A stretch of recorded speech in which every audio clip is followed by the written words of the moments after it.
जय श्री राधे कृष्णा। लक्ष्मी नारायण भगवान की जय। ओम नमो भगवते वासुदेवाय नमः। आप सभी को शनि प्रदोष व्रत की हार्दिक शुभकामनाएं। शनि प्रदोष व्रत के दिन माता पार्वती और भगवान शिव जी की पूजा के साथ साथ शनि देव जी की पूजा करने से भक्तों की सभी मनोकामनाएं पूर्ण हो जाती हैं। आज आप सुनेंगे शनि प्रदोष व्रत की कथा। आप सभी भक्तजन इन कथाओं को बड़े ही श्रद्धा से सुनते हैं। बोलिए भगवान शंकर की जय, माता पार्वती की जय। पुरानी कथा के अनुसार प्राचीन समय में एक नगर में रहने वाला एक सेठ बड़ा ही धनवान था। उसके पास धन दौलत ऐश्वर्य की कोई कमी नहीं थी। इतना धनवान होने के बाद भी वह सेठ बहुत दयालु था, क्योंकि उस सेठ के यहाँ से कभी भी कोई खाली हाथ नहीं लौटा था और वह खूब जी खोलकर दान भी करता था, ब्राह्मणों की आओ भगत भी करता था। परंतु सेठ के जीवन में एक बहुत बड़ा दुख था और वह दुख था उसकी संतान का ना होना। इस कारण सेठ और उसकी पत्नी बहुत दुखी रहते थे। सेठ रात दिन यह सोचकर दुखी रहता कि उसके पास इतना ढेर सारा धन है, लेकिन उसका उपभोग करने वाला उसकी कोई भी संतान नहीं है, ना ही उसका वंश बढ़ाने वाला कोई है। इतना धन दौलत का वह क्या करेगा, ये सोचकर दोनों पति पत्नी बड़े दुखी रहते थे। एक बार जब दोनों पति पत्नी बहुत दुखी हो गए तो उन्होंने तीर्थ यात्रा पर जाने का निश्चय किया। इस प्रकार वह दोनों पति पत्नी अपना सारा कामकाज और अपना सारा धन अपने सेवकों को सौंपकर तीर्थ यात्रा के लिए निकल पड़े। नगर में कुछ ही दूर निकले थे कि दोनों को एक विशाल वृक्ष के नीचे एक तेजस्वी साधु दिखाई दिए, जो कि समाधि में लीन थे। साधु को देखकर दोनों के मन में विचार आया कि क्यों ना अपने तीर्थ की शुरुआत साधु महाराज का आशीर्वाद लेकर ही की जाए। साधु महाराज का आशीर्वाद लेने के लिए दोनों सेठ और सेठानी उनके सामने हाथ जोड़कर समाधि टूटने का इंतजार करने लगे। इंतजार करते करते सुबह से शाम और शाम से रात हो गई, पर साधु महाराज की समाधि नहीं टूटी। इसके बाद भी दोनों पति पत्नी प्रतीक्षा करते हुए वहीं बैठे रहे। आखिरकार अगले दिन प्रातःकाल साधु महाराज समाधि से उठे तो उन्होंने देखा कि दोनों पति पत्नी हाथ जोड़कर वहां उनकी समाधि टूटने का इंतजार कर रहे थे। इसके बाद वे साधु महाराज कहने लगे कि मैं तुम्हारे अंदर मन की कथा जान गया हूँ वत्स, मैं तुम्हारे दयालु और भक्ति भाव से अत्यंत प्रसन्न हूँ। इसके बाद साधु ने उन्हें संतान प्राप्ति के लिए शनि प्रदोष व्रत के बारे में बताया और पूजा विधि भी बताई। साधु महाराज ने सेठ और सेठानी से कहा कि इस व्रत को तुम पति पत्नी मिलकर श्रद्धा और भक्ति भाव के साथ करो और सभी नियमों का पालन कर भगवान शिव और पूरे शिव परिवार की पूजा करो। साथ ही शनि देव की पूजा भी करना। इस व्रत के प्रभाव से तुम्हें संतान सुख अवश्य प्राप्त होगा।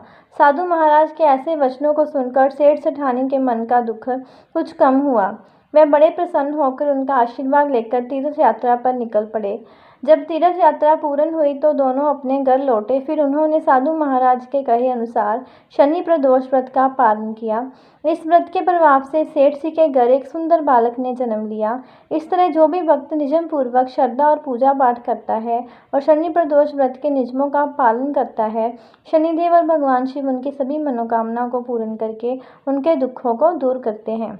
बोलिए शनिदेव भगवान की जय, शिव शंकर भोलेनाथ जी की जय। आइए सुनते हैं भगवान शिव जी की कथा। बहुत समय पहले वशकाल नामक गांव में बिंदु नाम का एक ब्राह्मण रहता था। वह धर्मी, दुरात्मा और महापापी था। उसकी स्त्री बहुत सुंदर थी। उसका नाम चंचुला था। वह सदा उत्तम धर्म का पालन करती थी, परंतु बिंदुक वैश्यगामी था। इस तरह को कर्म करते हुए बहुत समय व्यतीत हो गया। उसकी स्त्री काम से पीड़ित होने पर भी सधर्म नाश के भय से क्लेश सहकर भी काफ़ी समय तक धर्म भ्रष्ट नहीं हुई, परंतु आगे चलकर वह भी अपने दुराचारी पति के आचरण से प्रभावित होकर दुराचारी और अपने धर्म से विमुख हो गई। इस तरह दुराचार में डूबे हुए उन पति पत्नी का बहुत सा समय व्यर्थ बीत गया। वैश्यगामी दूषित बुद्धि वाला वह दुष्ट ब्राह्मण बिंदुक समयानुसार मृत्यु को प्राप्त होकर नरक में चला गया। बहुत समय तक नरक के दुखों को भोगकर वह मूढ़ बुद्धि पापी विंध्य पर्वत पर भयंकर पिशाच हुआ। इधर उस दुराचारी बिंदु के मर जाने पर वह चंचुला नाम की स्त्री बहुत समय तक पुत्रों के साथ अपने घर में रहती रही। पति की मृत्यु के बाद वह भी अपने धर्म से गिरकर पर पुरुषों के संग करने लगी थी। सती विपत्ति में भी अपने धर्म का पालन करना नहीं छोड़ती। यही तो तप है। कठिन तो होता है लेकिन इसका फल मीठा होता है। एक दिन देवयोग से किसी पुण्य पर्व के आने पर वह अपने भाई बंधुओं के साथ गोकर्ण क्षेत्र में गई। उसने तीर्थ के जल में स्नान किया और बंदी जनों के साथ यहाँ वहाँ घूमने लगी। वह एक देव मंदिर में गई। वहाँ उसने एक ब्राह्मण के मुख से भगवान शिव की परम पवित्र एवं मंगलकारी कथा सुनी। ब्राह्मण कह रहे थे कि जो स्त्रियां व्यभिचार करती हैं वह मरने के बाद जब जमलोक जाती हैं तब जमराज के दूत उन्हें तरह तरह के यंत्रणा देते हैं कि वह उसके कामांगों को तप्त लोहे के डंडों से दागते हैं। तप्त लोहों के डंडों से उसका संसर्ग कराते हैं। ये सारे दंड इतनी वेदना देने वाले होते हैं। जीव पुकार पुकार कर कहता है कि अब वह ऐसा नहीं करेगा, लेकिन जमदूत उसे छोड़ते नहीं हैं। कर्मों का तो फल तो सभी को भोगना पड़ता है। देवऋषि मनुष्य सभी इससे बंधे हुए हैं। ब्राह्मण के मुख से यह वैराग्य बढ़ाने वाली कथा को सुनकर चंचुला भय से व्याकुल हो गई। कथा समाप्त होने पर सभी लोग वहां से चले गए। तब कथा बाजने वाले ब्राह्मण देवता से चंचुला ने कहा, हे ब्राह्मण, धर्म को ना जानने के कारण मेरे द्वारा बहुत बड़ा दुराचार हुआ है। स्वामी, मेरे ऊपर कृपा कर मेरा उद्धार कीजिए। आपके प्रवचन को सुनकर मुझे इस संसार से वैराग्य हो गया है। मुझ मूढ़ चित्त वाली पापिनी को धिक्कार है। मैं निंदा के योग्य हूँ। मैं बुरे विषयों में फंसकर अपने धर्म से विमुख हो गई थी। कौन मुझ जैसे कुमार्ग में मन लगाने वाली पापिनी का साथ देगा? जब जमदूत मेरे गले में फंदा डालकर मुझे बांधकर ले जाएंगे और नरक में मेरे शरीर के टुकड़े करेंगे, तब मैं कैसे उन महायातनाओं को सहन कर पाऊंगी? मैं सब प्रकार से नष्ट हो गई हूँ, क्योंकि अभी तक मैं हर तरह से पाप में डूबी रही हूँ। हे ब्राह्मण, आप मेरे गुरु हैं, आप ही मेरे माता पिता हैं। मैं आपके शरण में आई हूँ। मुझ अबला का अब आप उद्धार कीजिए। इस प्रकार विलाप करती हुई चंचुला ब्राह्मण देवता के चरणों में गिर पड़ी। तब ब्राह्मण ने उसे कृपा पूर्वक उठाया और इस प्रकार कहा, नारी, तुम सौभाग्यशाली हो जो भगवान शंकर की कृपा से तुमने वैराग्य पूर्ण ये कथा सुनी है और कथा को सुनकर समय से अपनी गलती का एहसास कर लिया है। तुम डरो मत और भगवान शिव की शरण में जाओ। उनकी परम कृपा से तुम्हारे सभी पाप नष्ट हो जाएंगे। मैं तुम्हें भगवान शिव की कथा सहित वह स्मारक बताऊंगा जिसके द्वारा तुम्हें सुख देने वाली उत्तम गति प्राप्त होगी। शिव कथा सुनने से तुम्हारी बुद्धि शुद्ध होगी और तुम्हारे पश्चाताप होगा तथा मन में वैराग्य उत्पन्न होगा। पश्चाताप ही पाप करने वाले पापियों के लिए सबसे बड़ा प्रायश्चित है। जो मनुष्य अपने कुकर्म के लिए प्रायश्चित नहीं करता वह उत्तम गति प्राप्त नहीं करता, परंतु जिसे अपने कुकृत्य पर हार्दिक पश्चाताप होता है वह अवश्य ही उत्तम गति का भागीदार होता है। इसमें कोई शक नहीं है। शुद्ध चित्त में ही भगवान शिव और माता पार्वती का वास होता है। वह शुद्ध आत्मा पुरुष सदा शिव के पद को प्राप्त होता है तथा कथा का श्रवण सभी मनुष्यों के लिए कल्याणकारी है, अतः इसकी आराधना और सेवा करनी चाहिए। हे ब्राह्मण पत्नी, तुम अन्य विषयों से अपने मन को हटाकर भगवान शंकर की इस परम पावन कथा को सुनो। इससे तुम्हारे चित्त की शुद्धि होगी और तुम्हें मोक्ष की प्राप्ति होगी। जो मनुष्य निर्मल हृदय से भगवान शिव के चरणों का चिंतन करता है उसकी एक ही जन्म में मुक्ति हो जाती है। यह कहकर वह ब्राह्मण चुप हो गए। उनका हृदय करुणा से भर गया। वे ध्यान में मगन हो गए। ब्राह्मण का जय उपदेश सुनकर चंचुला के नेत्र में आनंद के आंसू छलक आए। वह हर्ष भरे हृदय से ब्राह्मण देवता के चरणों में गिर गई और हाथ जोड़कर बोली कि मैं कृतार्थ हो गई। हे ब्राह्मण, शिव भक्तों में श्रेष्ठ स्वामिन, आप धन्य हैं। आप परमार्दर्शी हैं और सदा परोपकार में लगे रहते हैं। साधुओं, मैं नरक के समुद्र में गिर रही हूँ, कृपा करके मेरा उद्धार कीजिए। जिस पौराणिक और अमृत के समान कथा की बात आपने की है उसे सुनकर ही मेरे मन में वैराग्य उत्पन्न हुआ है। उस अमृतमय कथा को सुनने के लिए मेरे मन में बड़ी श्रद्धा हो रही है। कृपया आप मुझे उसे सुनाइए। कथा सुनने की इच्छा मन में लिए हुए चंचुला उन ब्राह्मण देवता की सेवा में वहीं रहने लगी। उस गोकर्ण नामक महाक्षेत्र में उन ब्राह्मण देवता के मुख से चंचुला भगवान शिव की भक्ति, ज्ञान और वैराग्य बढ़ाने वाले और मुक्ति देने वाली परम उत्तम कथा सुनकर कृतार्थ हुई। उसका चित्त शुद्ध हो गया। वह अपने हृदय में शिव के सगुण रूप का चिंतन करने लगी। वह सदैव शिव सच्चिदानंद में सब रूप का स्मरण करती थी। इसके बाद अपना समय पूर्ण होने पर चंचुला ने बिना किसी कष्ट के अपना शरीर त्याग दिया। उसे लेने के लिए दिव्य विमान वहां पहुंचा। यह विमान शोभा साधनों से सजा था और शिव गणों से सुशोभित था। चंचुला विमान में शिवपुरी पहुंची। उसके सारे पाप धुल गए। वह दिव्य रूप धारिणी दिव्यांगना हो गई थी। वह गौरांगी देवी मस्तक पर अर्धचंद्र का मुकुट और अन्य दिव्याभूषण पहने शिवपुरी में पहुंची। वहां उसने सनातन देवता त्रिनेत्रधारी महादेव शिव को देखा। सभी देवता उनकी सेवा में भक्ति भाव में उपस्थित थे। उनकी अंग कान करोड़ों सूर्यों के समान प्रकाशित हो रही थी। 5 मुख और हर मुख में 3-3 नेत्र थे। मस्तक पर अर्धचंद्राकार मुकुट शोभ्यमान हो रहा था। कंठ में नील चिन्ह। उनके साथ में देवी गौरी विराजमान थी, जो विद्युत पुंज के समान प्रकाशित हो रही थी। महादेव जी की कांत कपूर के समान गौरी थी। उनके शरीर पर श्वेत वस्त्र थे तथा शरीर श्वेत वसम से युक्त था। इस प्रकार भगवान शिव के परम उज्ज्वल रूप के दर्शन कर चंचुला बहुत प्रसन्न हुई। उसने भगवान को बारंबार प्रणाम किया और हाथ जोड़कर प्रेम आनंद और संतोष से युक्त होकर विनीत भाव से खड़ी हो गई। उसके नेत्रों से आनंद के आंसुओं की धारा बहने लगी। भगवान शंकर और भगवती गौरी उमा ने करुणा के साथ सौम्य दृष्टि से देखकर चंचुला को अपने पास बुलाया। गौरी उमा ने उसे प्रेम पूर्वक अपनी सखी बना लिया। चंचला सुखपूर्वक भगवान शिव के धाम में उमा देवी की सखी के रूप में निवास करने लगी। एक दिन चंचुला आनंद में मगन उमा देवी के पास गई और दोनों हाथ जोड़कर उनकी इस स्तुति को करने लगी। हे गिरिराज नंदिनी स्कंद माता उमा, आप सभी मनुष्य एवं देवताओं द्वारा पूजित तथा समस्त सुखों को देने वाली हैं। आप शंभु प्रिया हैं। आप ही सगुणा और निर्गुणा हैं। हे सच्चिदानंद स्वरूपा, आप ही प्रकृति की पोषक हैं। हे माता, आप ही संसार की सृष्टि पालन और संहार करने वाली हैं। इस प्रकार सद्गति प्राप्त चंचुला देवी की स्तुति कर शांत हो गई। उसकी आंखों में प्रेम के आंसू उमड़ आए। तब शंकर प्रिया भक्त वत्सल उमा देवी ने बड़े प्रेम से चंचुला को चुप कराते हुए कहा कि सखी चंचुला, मैं तुम्हारी स्तुति से प्रसन्न हूँ। बोलो, क्या वर मांगती हो? तब चंचुला बोली, हे गिरिराज कुमारी, मेरे पति बिंदु किस समय कहाँ हैं? उनकी स्थिति कैसी है मुझे बताइए और कुछ उपाय कीजिए ताकि हम फिर से मिल सकें। हे महादेवी, मेरे पति एक शूद्र जाति वैश्य के प्रति आसक्त थे और पाप में ही डूबे रहते थे। गिरिजा बोली, बेटी, तुम्हारा पति बिंदुक पापी था। उसका अंत बड़ा भयानक हुआ। वैश्य का उपभोग करने के कारण वह मूर्ख नरक में अनेक वर्षों तक अनेक प्रकार के दुख भोग कर अवशेष पाप को भोगने के लिए विंध्य पर्वत पर पिशाच की जोनी में रह रहा है। वह दुष्ट वहीं वायु पीकर रहता है और सब प्रकार के कष्ट सहता है। गौरी देवी की ये बात सुनकर चंचुला अत्यंत दुखी हुई। फिर मन को किसी तरह स्थिर करती हुई दुखी हृदय से माँ गौरी से उसने एक बार फिर पूछा, हे महादेवी, मुझ पर कृपा कीजिए और मेरे पापी पति का आप उद्धार कीजिए। कृपा करके मुझे वह उपाय बताइए जिससे मेरे पति को उत्तम गति प्राप्त हो सके। गौरी देवी ने कहा, यदि तुम्हारा पति भगवान शिव की पुण्य में उत्तम कथा सुने तो वह इस दुर्गति को पार करके उत्तम गति का भागी हो सकता है।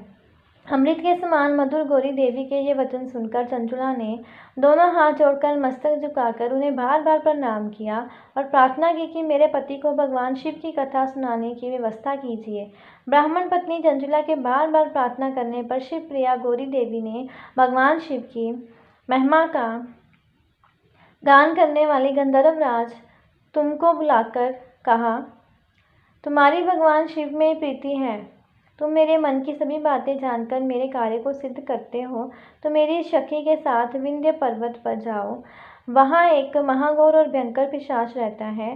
पूर्व जन्म में वह पिशाच बिंदुक नामक ब्राह्मण मेरी सखी चंचुला का पति था।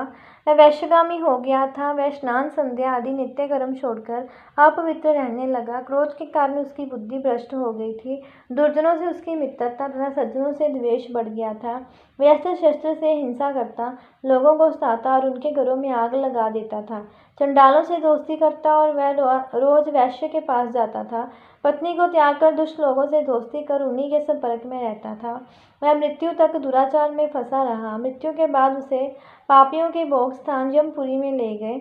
वहाँ घोर नरकों को सहकर इस समय वह विंध्य पर्वत पर पिशाच बनकर रह रहा है और पापों का फल भोग रहा है।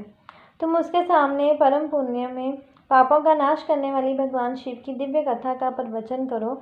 इस कथा के सुनने से उसका हृदय सभी पापों से मुक्त होकर शुद्ध हो जाएगा और वह प्रेत चोरी से मुक्त हो जाएगा। दुर्गति मुक्त होने पर उस बिंदुक नामक पिशाच को तुम विमान पर बिठाकर भगवान शिव के पास ले आना। माँ उमा का देश पाकर गंधर्व राज प्रसन्नतापूर्वक अपने भाग्य की सराहना करते हुए चंचुला को साथ लेकर विमान से पिशाच के निवास स्थान विंध्य पर्वत पर गया। वहां पहुंचकर उसने विशाल आकृति वाले पिशाच को देखा। उसका शरीर विशाल था, उसकी ठोड़ी बड़ी थी। वह कभी हंसता, कभी रोता, कभी उछलता था। महाबली गंधर्व राज ने बिंदुक नामक पिशाच को पासों में बांध लिया। उसके पश्चात उसने कथा गाने के लिए स्थान तलाशकर मंडप की रचना की। शीघ्र ही इस बात का पता लोगों को चल गया कि पिशाच के उद्धार हेतु देवी पार्वती की आज्ञा से गंधर्व राज भगवान शिव की कथा सुनाने विंध्य पर्वत पर आए हैं। उस कथा को सुनने के लोभ से बहुत से देव ऋषि वहां पहुंच गए। सभी को आदरपूर्वक स्थान दिया गया। पिशाच बिंदु को पाशों में बांधकर आसन पर बिठाया गया और तब गंधर्व राज ने परम उत्तम भगवान शिव की अमृत कथा का गान शुरू किया, जिससे सभी श्रोता कृतार्थ हो गए। परम पुण्य में कथा को सुनकर पिशाच सभी पापों से मुक्त हो गया और उसने पिशाच शरीर का त्याग कर दिया। शीघ्र ही उसका रूप दिव्य हो गया। उसका शरीर गौरव वर्ण का हो गया। शरीर पर श्वेत वस्त्र एवं पुरुषों के आभूषण आ गए। इस प्रकार दिव्य देहधारी होकर बिंदुक अपनी पत्नी चंचुला के साथ स्वयं ही भगवान शिव का गुणगान करने लगा। उस दिव्य रूप को देखकर सभी को बहुत आश्चर्य हुआ। उसका मन परम आनंद से परिपूर्ण हो गया। सभी भगवान महेश्वर के अद्भुत चरित्र को सुनकर कृतार्थ होकर उनका यशोगान करते हुए अपने अपने धाम को चले गए। बिंदुक अपनी पत्नी चंचुला के साथ विमान में बैठकर शिवपुरी की ओर चला गया। महेश्वरों के गुणों का गान करता हुआ बिंदुक अपनी पत्नी चंचुला और गंधर्व राज के साथ शीघ्र ही शिवधाम में पहुंच गया। भगवान शिव देवी पार्वती ने उसे अपने पार्षद बना लिया। दोनों पति पत्नी सुखपूर्वक भगवान महेश्वर एवं देवी गौरी के श्री चरणों में अविचल निवास पाकर धन्य हो गए। बोलिए भगवान शिव शंकर की जय, पार्वती मैया की जय। अब सुनते हैं भगवान भोलेनाथ जी की आरती। ओम जय शिव ओंकारा, स्वामी हरि शिव ओंकारा, ब्रह्मा विष्णु सदा शिव अर्धांगी धारा। ओम जय शिव ओंकारा, एकानन चतुरानन पंचानन राजे, हंसासन गरुड़ासन वृषवाहन साजे। ओम जय शिव ओंकारा, दो भुज चार चतुर्भुज, 10 भुज अति सोहे, स्वामी 10 भुज अति सोहे, त्रिगुण रूप निरखता, त्रिभुवन जन मोहे। ओम जय शिव ओंकारा, अक्षमाला वनमाला रुंडमाला धारी, स्वामी रुंडमाला धारी, चंदन मृगमद सोहे, चंदन मृगमद सोहे, भोले शशिधारी। ओम जय शिव ओंकारा, श्वेतांबर पीतांबर बागांबर अंगे, स्वामी बागांबर अंगे, सनकादिक गरुड़ादिक भूतादिक संगे। ओम जय शिव ओंकारा, करके मध्य कमंडलू, चक्कर त्रिशूलधारी, स्वामी चक्कर त्रिशूलधारी, सुखकारी दुखहारी, जगपालनकारी। ओम जय शिव ओंकारा, ब्रह्मा विष्णु सदा शिव, जानत अविवेका, स्वामी जानत विवेका, प्रणवाक्षर में शोभित जे तीनों एका। ओम जय शिव ओंकारा, त्रिगुण स्वामी जी की आरती जो कोई नर गावे, स्वामी जो कोई नर गावे, कहत शिवानंद स्वामी, कहत हरि हर स्वामी, सुख संपत्ति पावे। ओम जय शिव ओंकारा, ओम जय शिव ओंकार, स्वामी जय शिव ओंकारा, ब्रह्मा विष्णु सदा शिव अर्धांगी धारा। ओम जय शिव ओंकारा, स्वामी हरि शिव ओंकारा। बोलिए भोलेनाथ जी की जय, पार्वती मैया की जय, विष्णु भगवान की जय, शनिदेव जी की जय। प्रिय भक्तजनों, ऐसी और कथाएं सुनने के लिए चैनल को सब्सक्राइब करें, वीडियो को ज़्यादा से ज़्यादा शेयर करें और कमेंट में जय श्री राधे कृष्णा, जय श्री भोलेनाथ अवश्य लिखें। बोलिए राधा कृष्ण भगवान की जय।